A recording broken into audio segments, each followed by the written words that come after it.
Jésus, se rendant à Jérusalem, passait entre la Samarie et la Galilée. Comme il entrait dans un village, 10 lépreux vinrent à sa rencontre. Se tenant à distance, ils élevèrent la voix et dirent « Jésus, Maître, aie pitié de nous !» Dès qu'il les eut vus, il leur dit « Allez vous montrer au sacrificateur. » Et pendant qu'ils y allaient, il arriva qu'ils furent guéris. L'un d'eux, se voyant guéri, revint sur ses pas, glorifiant Dieu à haute voix. Il tomba sur sa face aux pieds de Jésus et il lui rendit grâce. C'était un Samaritain. Jésus, prenant la parole, dit « Les 10 n'ont-ils pas été guéris? Et les 9 autres, où sont-ils? Ne s'est-il trouvé que cet étranger pour revenir et donner gloire à Dieu? » Puis il lui dit « Lève-toi, va, ta foi t'a sauvé. » Amen.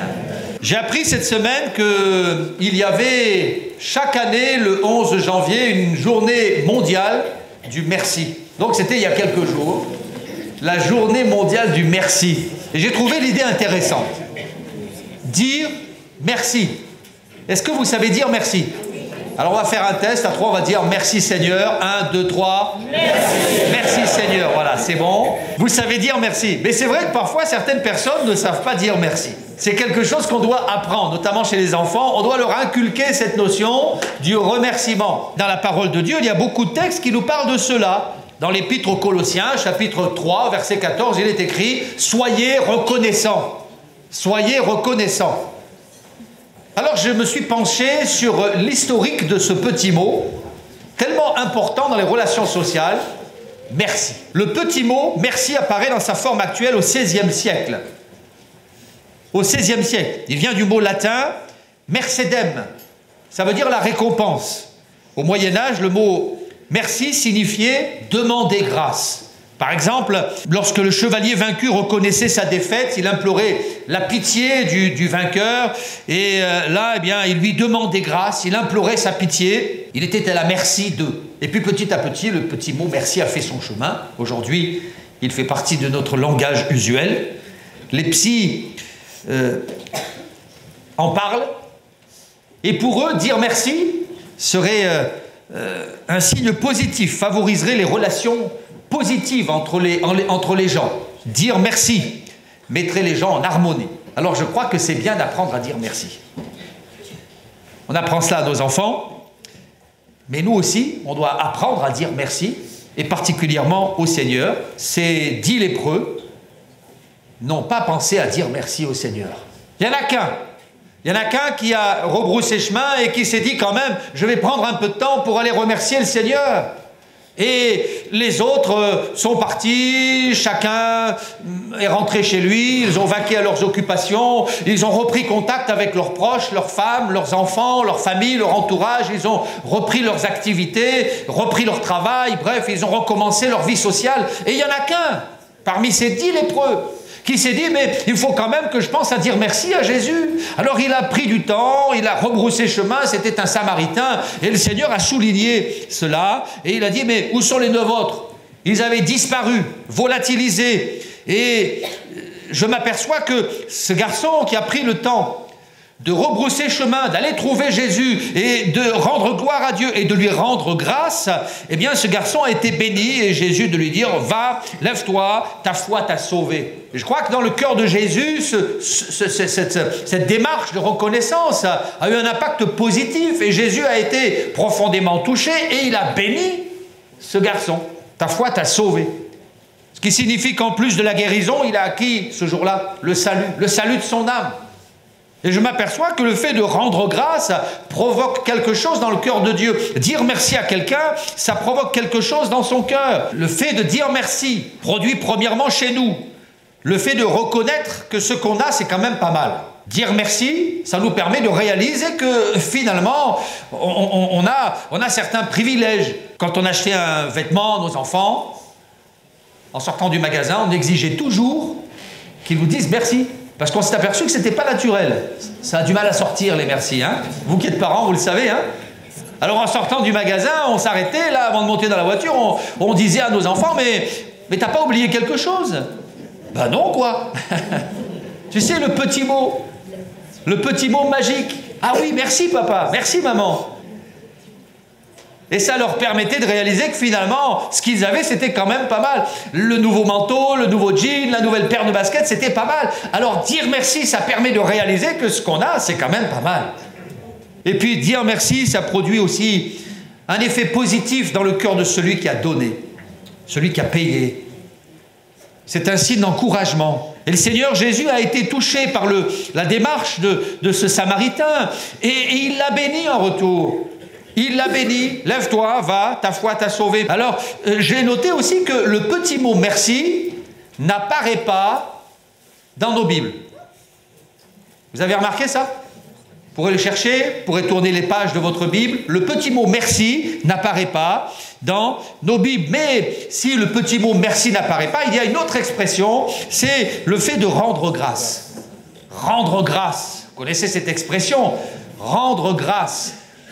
Quand on s'est converti à la maison, on n'était pas chrétien, ma mère s'est convertie, elle était la première à se convertir et elle a immédiatement imposé, ou plutôt introduit, le fait de remercier le Seigneur avant le repas. On rendait grâce. Et ça a été un bouleversement dans la famille. J'étais ado et soudain on s'est mis à prier, il fallait qu'on ferme les yeux, qu'on prenne du temps, qu'on remercie le Seigneur pour le repas.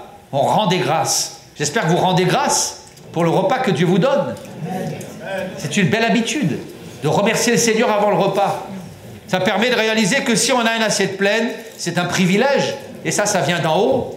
Rendre grâce. Dans Colossiens, chapitre 1er, verset 2, pour ceux qui notent, il est écrit « Rendez grâce au Père ». Alors on peut rendre grâce à Dieu parce qu'il est devenu notre Père. On le remercie de nous avoir adoptés. Dans 1 Thessaloniciens, chapitre 5, il est écrit « Rendez grâce pour toutes choses ». Je ne sais pas si vous avez ça dans votre Bible, mais en réalité, je vous l'avoue, j'aime pas trop ce verset. Rendez grâce pour toutes choses. Alors je suis allé voir dans d'autres traductions. Et dans d'autres traductions, je trouve que la traduction est un peu meilleure. Dans la version Semeur notamment, c'est écrit « Rendez grâce en toutes circonstances ». C'est pas tout à fait pareil. Rendez grâce pour toutes choses ou rendez grâce en toutes circonstances. C'est pas tout à fait pareil. Rendez grâce à Dieu dans les circonstances faciles, mais aussi dans les circonstances pénibles et douloureuses. On rend grâce à Dieu, mais pas pour toutes choses, parce que tout ne vient pas de Dieu. Moi, je remercie Dieu pour ce qu'il me donne. Mais tout ne vient pas de Dieu. Dans Éphésiens chapitre 5 au verset 20, c'est écrit « Rendez grâce continuellement ». Là, il y a la notion de temps. Et le temps passe. Mais on remercie Dieu. Les saisons de vie se succèdent, mais on continue de remercier Dieu.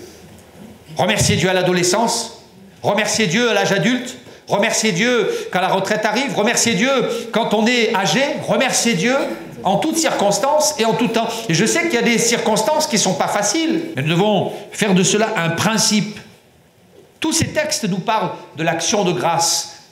C'est le fait de remercier Dieu d'une manière verbale, mais il y a aussi les gestes de reconnaissance. Jean, chapitre 12, verset 1er. 6 jours avant la Pâque, Jésus arriva à Béthanie, où était Lazare, qu'il avait ressuscité des morts. Là, on lui fit un souper, Marthe servait, et Lazare était un de ceux qui se trouvaient à table avec lui. Marie, ayant pris une livre d'un parfum de nard pur de grand prix, oignit les pieds de Jésus, et elle lui essuya les pieds avec ses cheveux. Et la maison fut remplie de l'odeur du parfum. Un de ses disciples, Judas Iscario, fils de Simon, celui qui devait le livrer, dit: pourquoi n'a-t-on pas vendu ce parfum 300 deniers pour les donner aux pauvres? Il disait cela non qu'il se mettait en peine des pauvres, mais parce qu'il était voleur, et que, tenant la bourse, il prenait ce qu'on y mettait. Mais Jésus dit: laisse-la garder ce parfum pour le jour de ma sépulture. Vous avez toujours les pauvres avec vous, mais vous ne m'avez pas toujours. Une grande multitude de Juifs apprirent que Jésus était à Béthanie, et ils y vinrent, non seulement à cause de lui, mais aussi pour voir Lazare, qu'il avait ressuscité des morts. Alors on est au chapitre 12 de l'évangile de Jean. Avant le chapitre 12, il y a chapitre 11, ça c'est logique, mais dans le chapitre 11, il y a la résurrection de Lazare. Quelque temps après, eh bien la famille, Marthe, Marie, Lazare, décide d'accueillir Jésus. Alors on fait un grand repas. Et là, il y a les deux sœurs qui sont là. Lazare, bien entendu, c'est le centre d'attraction. Tout le monde a les regards fixés sur Lazare. Tout le monde vient voir celui qui était mort et qui est ressuscité. Et puis, il y a les deux sœurs. Et les deux sœurs, eh bien, il est dit au verset 2, Marthe servait. Et Marie, quant à elle, a pris le temps d'aller casser sa tirelire, acheter un parfum de grand prix. Elle vient là au pied de Jésus et elle déverse le parfum à ses pieds, puis elle essuie les pieds de Jésus. Et ces deux-là, elles ne parlent pas, elles ne disent rien, mais elles agissent. Tout cela nous parle des gestes de reconnaissance. Toutes les deux étaient pleines de reconnaissance. Jésus avait sauvé leur frère. Il était mort depuis 4 jours, il sentait déjà, c'était terminé, il n'y avait plus d'espérance. Jésus vient et la lumière jaillit. Jésus vient et tout change. Jésus vient, on roule la pierre, il regarde le tombeau et là, d'une voix forte, il déclare ceci: Lazare, sors! Et le mort sort et la vie jaillit et la gloire de Dieu se manifeste. Et le cœur de ces deux femmes est touché. Et en signe de reconnaissance, elles décident d'organiser ce grand repas. Et Marthe sert le Seigneur. Et servir Dieu, c'est une forme de reconnaissance. Amen. Lorsque le Seigneur est entré dans ma vie et que je me suis converti, j'étais malheureux, je n'étais pas épanoui. Il y avait tout un tas de sentiments toxiques dans mon cœur, de la colère, du désespoir. Et là, le Seigneur est entré dans mon cœur, a chassé tous ces sentiments. J'ai découvert la joie. En quelques minutes, ma vie a connu la lumière. Et là, j'ai fait cette prière au Seigneur: je te donne toute ma vie, Seigneur. J'ai répété cette phrase des dizaines de fois: je te donne toute ma vie, Seigneur. Et dans mon cœur, il y avait une telle reconnaissance que je n'avais qu'un seul désir, c'était de le servir. Le servir. Je n'étais jamais entré dans une église. C'était dans un camp de jeunesse. Quelques mois plus tard, je rentre dans l'église, je découvre l'église, je comprends les rouages de l'église, les fonctionnements de l'église. Dans mon cœur, il y a toujours ce feu qui brûle. Je veux servir le Seigneur. Dans mon esprit, eh bien, je ne veux surtout pas être pasteur, je n'y pensais même pas, mais je voulais servir le Seigneur. Et je me suis inscrit au ménage, je me suis inscrit au groupe d'évangélisation. Quand il y avait des travaux à l'église, j'étais le premier à être présent. Et je me rappelle avoir fait la peinture, la moquette et tout un tas de choses. Quand il fallait donner un coup de main, j'étais là. Dans mon cœur, il y avait un sentiment brûlant de reconnaissance. Je voulais servir parce que j'étais reconnaissant au Seigneur. Et petit à petit, le Seigneur m'a appelé. Étape après étape, il m'a petit à petit montré la direction. La Bible dit: tout ce que ta main trouve à faire avec ta force, fais-le. Et c'est ce que j'ai fait, je servais Dieu. Et là, eh bien, un jour, l'appel au ministère a retenti et je l'ai mis de côté parce que j'ai dit non au Seigneur. Je ne voulais pas, par crainte de l'inconnu. Mais cet appel résonnait dans mon cœur et au fil des ans, il était de plus en plus présent. Pourquoi est-ce que je voulais servir le Seigneur ? Pourquoi est-ce que je distribuais des tracts sur les marchés? Pourquoi est-ce que j'étais toujours là dans cette attitude de dévouement pour servir au sein de l'Église? Parce qu'il y avait de la reconnaissance dans mon cœur. Et la reconnaissance ne doit pas produire que des mots. Elle doit produire aussi des actes, des attitudes. Marthe servait. Et la reconnaissance doit produire des actes, des gestes. Et puis Marie, elle, eh bien, elle a pris le temps d'aller acheter ce parfum de grand prix. Elle a mis la main au portefeuille, comme on dit. Elle a dépensé. Elle a payé ce parfum cher. Vous savez, dans l'Église, je crois qu'il y a différentes manières de servir Dieu. Il y a ceux qui peuvent être généreux. Si tu peux être généreux avec l'Église, alors sois généreux. Si tu as les moyens financiers de servir Dieu dans ce domaine, eh bien, que ce soit là ton service pour Dieu. J'ai connu des personnes qui avaient des moyens financiers et qui mettaient leurs moyens financiers au service de l'Église. Et béni soit Dieu pour ces gens que Dieu a bénis et qui peuvent ensuite bénir l'Église. Et puis, il y a ceux qui n'ont pas les moyens, mais qui manifestent leur reconnaissance autrement, par un service actif, par une implication au sein de l'Église. Mais ça, c'est le signe de la reconnaissance, de l'action de grâce. Elle a offert ce parfum de grand prix. C'était une manière de dire merci. Alors, il y a les discours. Il y a nos louanges du dimanche matin, et Dieu les apprécie. Et puis, il y a les actes. Et je crois que les deux sont complémentaires. C'est bien de louer le Seigneur, mais c'est bien aussi de passer à l'acte. C'est bien de passer à l'acte, mais c'est bien aussi de dire merci à Dieu. J'apprécie quand mes enfants me disent merci. On apprécie le dévouement quand on est parent. C'est une manière de dire merci. Oui, il y a les paroles, et puis il y a les actes. Alors l'expression action de grâce, elle est là dans la Bible. Exode chapitre 20, verset 24. Dieu dit à Moïse: tu m'élèveras un autel de terre sur lequel tu offriras tes holocaustes et tes sacrifices d'action de grâce, tes brebis et tes bœufs, partout où je t'appellerai, où je rappellerai mon nom, je viendrai à toi et je te bénirai. Voilà, Dieu dit: tu m'élèveras un autel pour apporter des sacrifices d'action de grâce. Et moi, en retour, je te bénirai. Comme je le disais, dire merci à Dieu produit un sentiment positif dans le cœur du Père Céleste, et je te bénirai. Et ici, c'est un commandement. Dieu demande la reconnaissance qui produit la bénédiction. Et il fallait que Moïse s'en souvienne. Et puis, il y a encore d'autres textes. Par exemple, dans Nombre 7, on ne va pas tous les lire. Après la construction du tabernacle, lorsque le chantier se termine, les 12 princes d'Israël décident de manifester leur reconnaissance au Seigneur, et chacun d'apporter une offrande au Seigneur. Alors, ce sont des offrandes de princes, vous avez compris.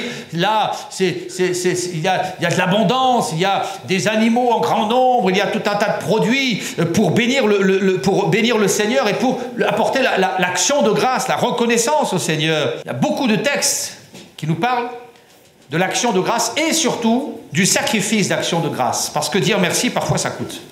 Surtout quand c'est dans le domaine des actes, des gestes. Un petit mot, c'est pas compliqué. Mais la reconnaissance, lorsqu'il s'agit de servir, lorsqu'il s'agit de s'impliquer, ça coûte.